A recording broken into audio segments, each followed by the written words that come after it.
Assalamualaikum warahmatullahi wabarakatuh. Honorable Mr. Zainal, as a lecturer, would teach introduction to educational research courses and other happy friends. Let me introduce myself. My name is Eva Putri Asining Tias, who will serve as a moderator in the discuss implementation of qualitative research material. As for my group members, Isna Ayu Ramadhani, Dika Eriana, Jihan Nafisa Azahra, and Eriska Rahma Aprilia. Okay, next, the first material will be read by myself. Okay, the first is preparation phase atau tahap persiapan. Itu sebelum terjun ke lapangan untuk mengumpulkan, mencatat, dan menganalisis data, peneliti perlu melakukan pekerjaan pendahuluan agar proses penelitian dapat berjalan secara lancar. Menurut Lincoln dan Guba tahun 1985, pekerjaan pendahuluan yang dimaksud mencakup 4 hal, yaitu the first one is a make contact with the gatekeeper, the second is a make an agreement with the respondent, and the third is book and maintain trust, and the last is identifying and using informant. So the first one is make contact with the gatekeeper. The first step is to make initial contact with relevant people to obtain research permission and initial information. The people in a question usually have some formal authority in the setting. Yaitu langkah pertama adalah mengadakan kontak awal dengan orang-orang terkait untuk memperoleh izin dari izin penelitian dan informasi awal. Orang-orang yang dimaksud biasanya memiliki otoritas formal tertentu dalam setting. Namun ada kalanya peneliti dapat berhubungan dengan orang-orang yang tidak memiliki otoritas formal tetapi memiliki akses tertentu kepada pemegang otoritas informasi yang diperlukan. And then researchers must arrange permits for preliminary studies and data collection. This permission is required to gain access to collect data and conduct preliminary studies.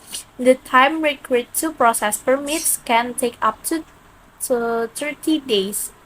Permits from the relevant bureaucracy are usually required because this will affect environmental condition. Jadi, peneliti terus mengurus perizinan untuk studi pendahuluan dan pengumpulan data. Perizinan ini diperlukan untuk mendapatkan akses dalam pengumpulan data dan melakukan studi pendahuluan. Waktu yang dibutuhkan untuk pengurusan perizinan dapat berlangsung hingga 30 hari. Perizinan dari birokrasi yang bersangkutan biasanya dibutuhkan karena hal ini akan mempengaruhi keadaan lingkungan. Jadi, tujuan dari kontak ini adalah untuk mendapatkan akses dan izin untuk melakukan observasi, wawancara, dan dokumentasi dalam proses penelitian, serta untuk memahami lebih lanjut tentang peran gatekeeper dalam meningkatkan kualitas penelitian.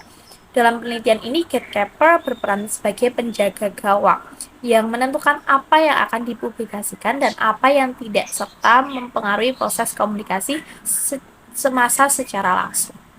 Okay, the second is make an agreement with the respondent.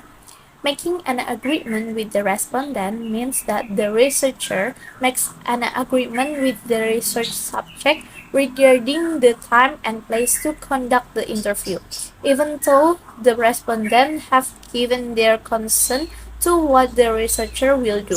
Formally, the researcher needs to obtain awareness in a black and white form. Jadi yang kedua adalah membuat kesepakatan dengan responden. Membuat kesepakatan dengan responden berarti peneliti membuat perjanjian dengan subjek penelitian mengenai waktu dan tempat untuk melakukan wawancara. Peneliti harus memastikan kesepakatan ini berdasarkan pedoman yang telah dibuat sebelumnya. Kesepakatan ini penting untuk memastikan bahwa subjek penelitian siap dan setuju untuk diwawancara, serta untuk memastikan bahwa peneliti dapat melakukan wawancara dengan efektif dan efisien. Meskipun para responden telah memberikan persetujuan atas apa yang dilakukan oleh peneliti secara formal, peneliti perlu memperoleh jaminan dalam bentuk hitam di atas putih. Oleh karena itu, peneliti perlu menyiapkan sebuah belangko yang memuat paling tidak ada 4 hal, yaitu the first one is Identity of researcher and respondent, yaitu identitas peneliti dan responden. Agar kedua belah pihak itu dapat dengan mudah mengadakan kontak. Jadi tidak sulit untuk mencari kontak antara researcher dan responden. And the second is statement about the purpose of the research, yaitu pernyataan tentang tujuan penelitian. Jadi tujuan penelitian ini tuh untuk apa? Itu juga dituliskan di form or paper yang telah disediakan, yaitu agar responden mengetahui perannya dalam penelitian dan kegunaan informasi yang ia berikan, yang ia jelaskan. The third is certain information concern the respondents' consent and participation in the research, yaitu informasi tertentu berkenaan dengan kesepakatan dan partisipasi responden dalam penelitian, seperti niat peneliti untuk menjaga kerahasiaan identitas responden, hak-hak yang akan diterima oleh responden, dan persyaratan apabila suatu saat responden menarik keikutsertaannya dalam kegiatan penelitian. And the last is a respondent signature atau tanda tangan responden. Ini sangat penting juga karena ini merupakan perjanjian di atas kertas ya. Jadi tanda tangan itu perlu yang menunjukkan bahwa responden telah membaca dan menyetujui semua ketentuan yang dibuat. Belangko tersebut juga dibuat serangkap dua, satu untuk peneliti dan satu untuk responden itu sendiri. Okay, and the third is building and maintaining trust. Respondents' trust in researchers determines the credibility of the information or data provided. Because trust does not come by itself, it needs to be built. Once researchers gain the trust of respondents, the research has a great chance of running smoothly. Jadi yang ketiga ini adalah membangun dan mempertahankan kepercayaan. Kepercayaan responden kepada peneliti menentukan kredibilitas informasi atau data yang diberikan. Karena kepercayaan tidak datang dengan sendirinya, maka kepercayaan tersebut perlu dibangun. Dalam teori sosiologi dan antropologi, kepercayaan adalah semacam komoditas yang dapat dipertukarkan. Begitu peneliti memperoleh kepercayaan dari responden, maka peneliti memiliki peluang yang besar untuk berjalan secara mulus. Lalu kepercayaan ini dapat dibangun melalui beberapa cara, yaitu diantaranya yang pertama ada exchange theory of trust. Jadi kepercayaan akan muncul manakala ada pertukaran timbal balik antara peneliti dan responden. Jadi adanya komunikasi secara langsung, secara timbal balik. Jadi adanya keakraban mungkin saat berbicara. Lalu yang kedua ada individual morality of trust. Jadi kepercayaan tergantung pada image responden kepada peneliti. Yang ketiga ada adoption of a membership theory. Jadi kepercayaan responden kepada peneliti dapat bertambah manakala peneliti bersedia mengadopsi adat istiadat kelompok tempat responden tersebut berada. Jadi seharusnya itu peneliti harus dapat beradaptasi atau dapat mengadopsi menerima tentang adat istiadat dari tempat peneliti tersebut. Lalu the last is psychological need theory. Jadi kepercayaan responden kepada peneliti akan muncul manakala responden melihat bahwa peneliti dapat memenuhi beberapa kebutuhan personal responden. Jadi misal responden harus begini, harus begitu, ada aturan atau apa, kita tetap harus bisa mengikuti. Mungkin ada misal yang tidak terlalu setuju, mungkin bisa dibicarakan dengan baik-baik dengan responden tersebut. Okay, the last number 4 is identifying and using informants.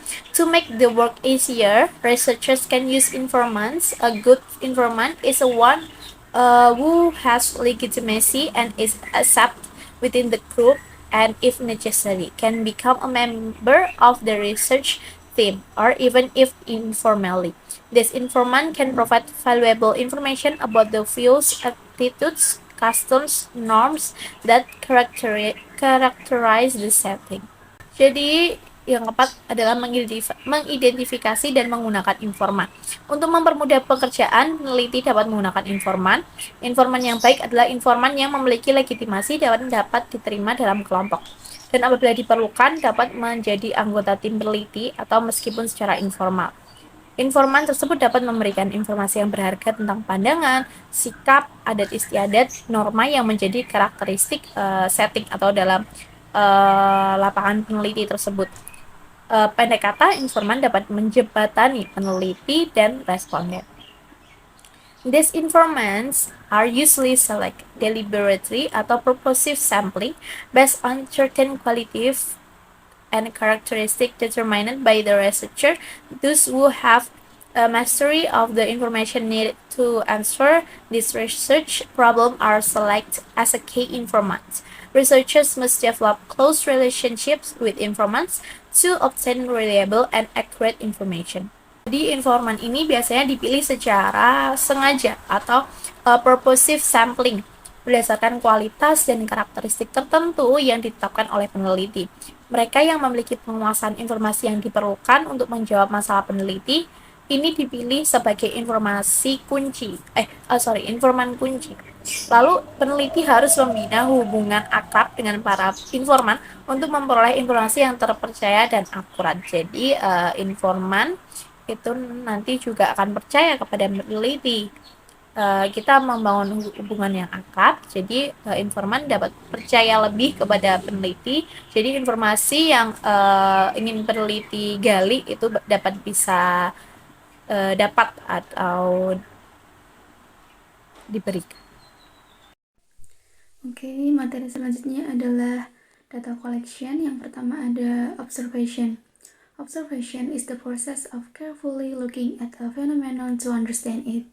Nah, observasi atau pengamatan itu dibagi menjadi dua. Yang pertama ada pengamatan tak berperan serta atau non-participation observation, dan yang kedua ada pengamatan berperan serta atau participation observation. Nah, dalam pengamatan tak berperan serta, pengamat itu tidak melibatkan diri dalam fenomena yang sedang diamati.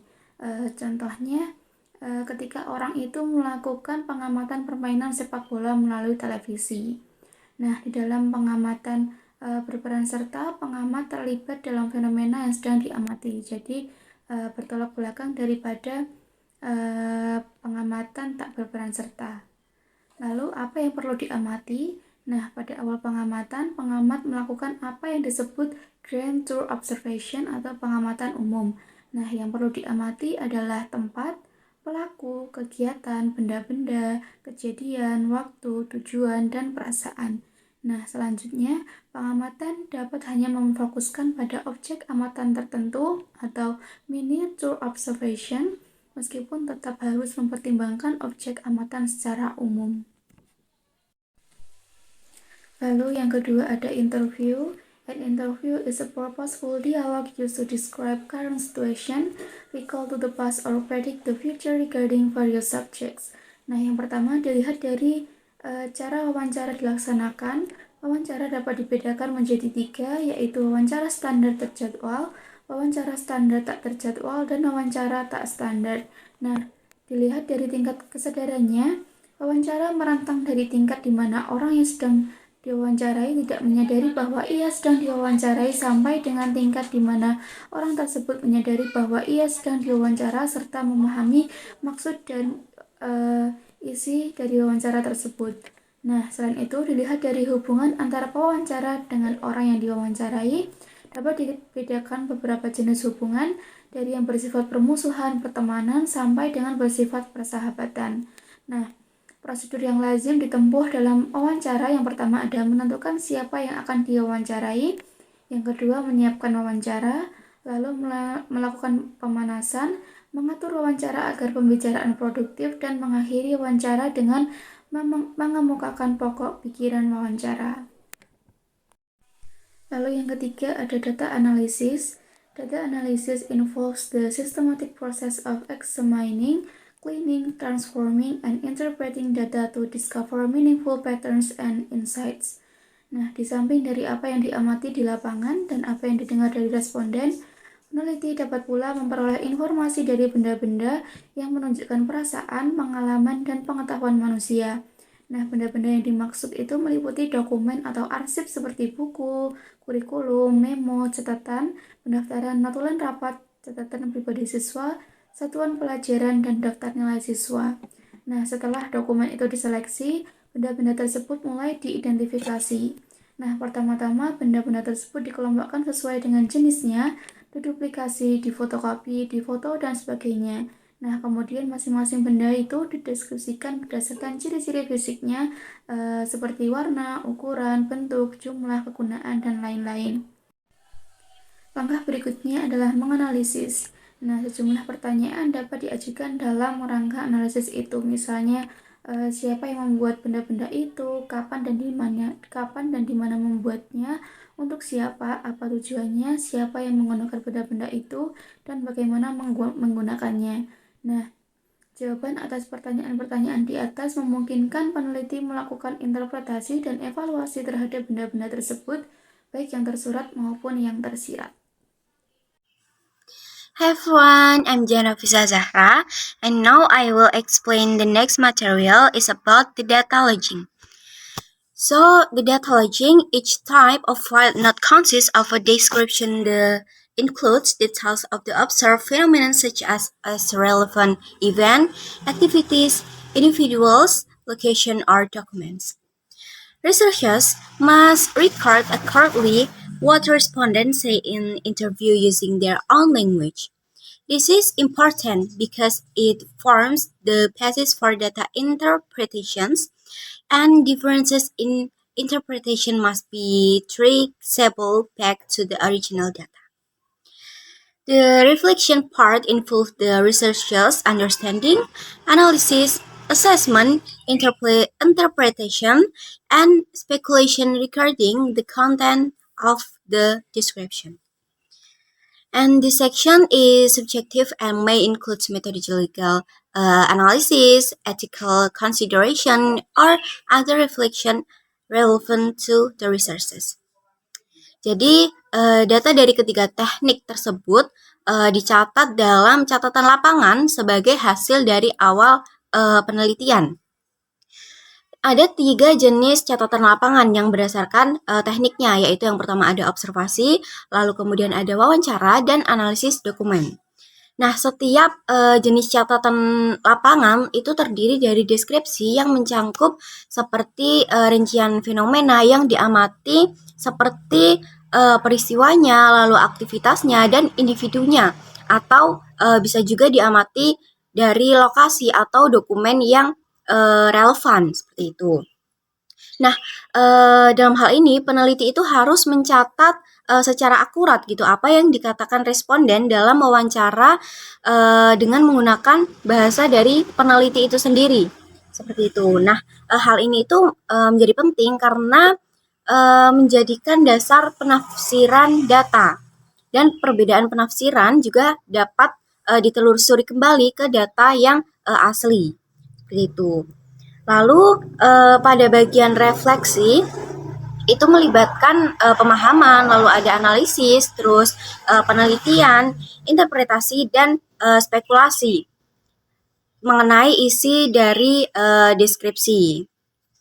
Itu. Nah, pada bagian ini itu bersifat subjektif yang dapat mencangkup analisis metodologis, lalu juga pertimbangan etis atau refleksi lain yang relevan dengan penelitian tersebut. And the next material is analyzing data in qualitative research. Data analysis in qualitative research is a dynamic and varied process depending on the methodology used. And then separately, as model is one of the methods widely used in ethnographic research and other social science research. And then the following is an explanation of the importance. This is qualitative data analysis. There is number 1 principles of qualitative data analysis, and then the last partly as analysis model. Okay, I want to explain the first component is the principle of qualitative data analysis. And the first, direct analysis. In direct analysis, the research starts analyzing the data from the beginning of data collection, and then this helps the research to focus on relevant data and modifying the research design if needed.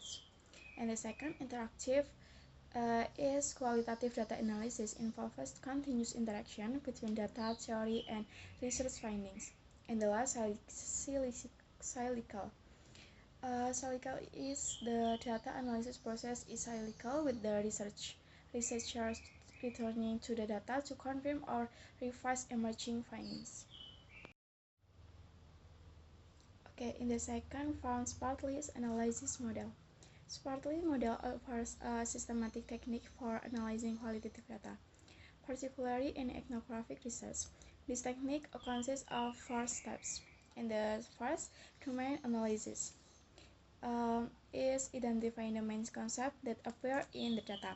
And the second, taxonomic analysis.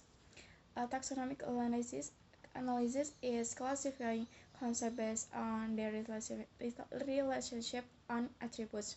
And the third, componential analysis is study the relationship between concepts and how they form a broader meaning. And the last, theme analysis. Theme analysis is identify central themes that emerge from the overall data. Okay, so with these 4 processes, the analysis process is not systematic, but rather it is simultaneous, involving interaction between data collection and analysis, as well as other elements such as data collection, report writing, and answering research questions. Okay, the next material about the data validity in qualitative research. The validity of the data in qualitative research is a very important aspect to ensure that the research results are valid, trustworthy, and representative on the phenomenon being studied. The following is a compact and detailed description of the validity of data in conducting qualitative research. Yang pertama ada compact of validity. Validity in qualitative research refers to the degree to which the research results truly describe the phenomenon being studied. Nah, jadi di sini ada dua aspek. Yang pertama itu ada internal validity. Nah, ini tuh mengacu pada sejauh mana sih hasil penelitian itu mencerminkan kenyataan yang sebenarnya dari objek yang diteliti. Nah, dalam penelitian kuantitatif ini disebut juga dengan kredibilitas. Nah, di sini ada beberapa aspek teknik untuk meningkatkan kredibilitas, antara lain yang pertama itu ada triangulasi, yang dimana ini tuh menggunakan berbagai sumber data, metodologi, teori, dan peneliti untuk mengonfirmasi sebuah temuan. Yang kedua ada member check, yang dimana mengembalikan hasil dari interpretasi data kepada partisipan untuk mengonfirmasi kebenaran. Yang ketiga ada peer debriefing, yang dimana diskusi dengan rekan sejawat atau yang tidak terlibat langsung dalam penelitian untuk mendapatkan perspektif yang baru. Selanjutnya ada keterlibatan berkepanjangan, yang dimana melibatkan diri dalam konteks penelitian dalam jangka waktu yang cukup lama untuk memahami konteks secara lebih mendalam. Terus yang terakhir ada observasi persisten, yang dimana fokus pada elemen-elemen yang relevan dan penting dari fenomena yang telah dipelajari. Oke, yang kedua ada eksternal validitas, yang dimana keabsahan eksternal ini tuh mengacu pada sejauh mana sih temuan penelitian dapat digenerasikan ke konteks lain atau populasi yang lebih luas. Dalam penelitian kualitatif ini sering disebut dengan transferabilitas, yang dimana untuk meningkatkan transferabilitas, penelitian harus memberikan deskripsi yang kaya, mendetail tentang konteks proses penelitian sehingga pembaca dapat menemukan apakah hasil penelitian tersebut itu dapat diterima atau dalam konteks lain. Okay, material number 2, reliability or dependability. Reliability and qualitative research in other contexts, dependability, which refers to consistently of research results in carried out the same context with the same condition. Di sini saya akan menjelaskan 3 dari itu semua. Yang pertama itu ada audit trail, yang dimana mencatat secara rinci sebuah langkah dan keputusan yang diambil selama penelitian, termasuk proses pengumpulan dan analisis data. Yang kedua ada replikasi bertahap, yang dimana mengulang analisis dengan langkah yang sama oleh penelitian lain atau waktu memastikan consistently hasil.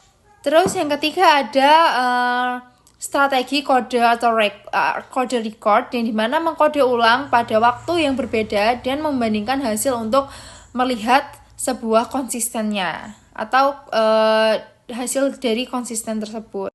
Okay, the next material about the confirmation. Confirmability refers to the degree to which research results are free from bias and subjective, inclusive or researchers. Jadi di sini ada beberapa lebih mendetail. Yang pertama ada refleksabilitas, yang dimana penelitian harus menyadari atau mendokumentasikan bagaimana sih posisi, perspektif, ataupun bias yang dipengaruhi dalam penelitian tersebut. Terus yang kedua ada jejak audit, yang dimana seperti pada ketergantungan, catatan rinci proses penelitian itu memungkinkan pihak ketiga untuk menilai keabsahan hasil. Oke, yang terakhir itu ada ringulasi, yang dimana tuh sama yang seperti saya sudah jelaskan tadi, seperti yang disebutkan sebelumnya itu menggunakan berbagai sumber dan metode untuk mengurangi sebuah bias. Oke, the last material about the autentisitas atau keaslian, yang dimana autentisitas ini merujuk pada keaslian dan kejujuran hasil penelitian dalam mempresentasikan perspektif partisipan. Nah, di sini saya akan menjelaskan beberapa aspek dari autentisitas. Yang pertama itu ada kewajaran, yang dimana menggambarkan semua sudut pandang secara adil. Yang kedua ada keaslian ontologis, yang dimana membantah bahwa penelitian itu membantu meningkatkan pemahaman partisipan terhadap dunia mereka. Terus yang ketiga ada keaslian edukatif, yang dimana penelitian ini membantu partisipan memahami perspektif terhadap orang lain. Terus yang keempat ada keaslian katalitik. Keaslian katalitik, yang dimana penelitian ini memicu tindakan atau perubahan sosial.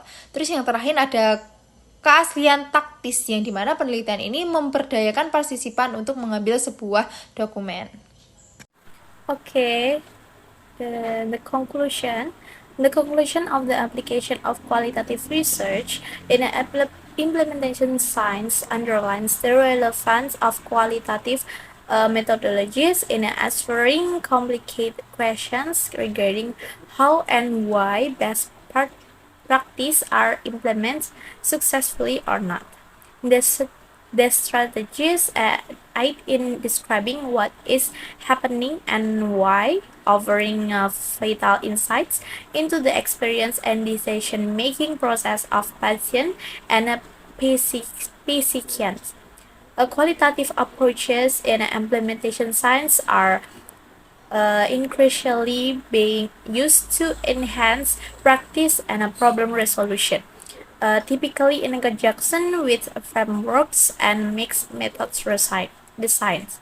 The qualitative research in implementation science group has great recommendation for using qualitative methods in implementation science, and by emphasizing the needs of rigorous and systematic ways to ensuring the quality and validity of the data obtained. Okay, that is our group presentation.